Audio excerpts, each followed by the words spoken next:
Time to look at Pro Football Weekly's primetime preview. It's the Sunday night game between the Jets and Ravens. Guys, it seems like every game that Rex Ryan's involved in, it's something to do with him. This time he's going against his former team. We know he's known for defense, but the Jets got shredded last week by the Raiders.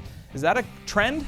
I think they'll figure it out, Kevin. I really think they're going to get those edges set. That's what Rex talked about all week. He tore into his team at the beginning of the week. I think they're going to figure it out, at least as far as the run defense is concerned. Yeah, I mean, they're going to face a very good running back in Ray Rice, who's obviously a weapon as a runner and a receiver, but they're going to need to shore up that defense. And, Bart Scott, David Harris has been a little dinged up. Yep. Guys like Mike DeVito, they're going to need to step up. And you're right, they need to stop anybody from getting to the outside and getting yards on them. Now, on the other side of things, the Jets' offense, when these two teams played last year, was awful. Had their worst showing under Rex Ryan. So do you see that happening again? Do the Ravens know something about this team? Well, one guy to keep an eye on is Antonio Holmes. In his career, he's had great success against the Ravens, averaging over 70 yards receiving every time he's played them. And he wasn't in that game last year. It was the season opener. He was suspended. He's a guy, and they've been throwing the ball a lot.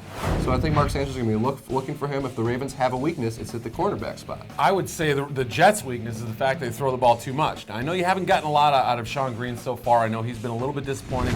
LT is what he is. He was good in the receiving game last week. But I still contend that they throw the ball too much. When Mark Sanchez has 40 attempts, they tend to lose games. Now, if you can hit a couple big ones up top to Holmes, that may change things a little bit. Yeah, it would hopefully slow down that Ravens defense anyways, keep them from doing what they did last year. So what's your prediction? What do you think happens this week?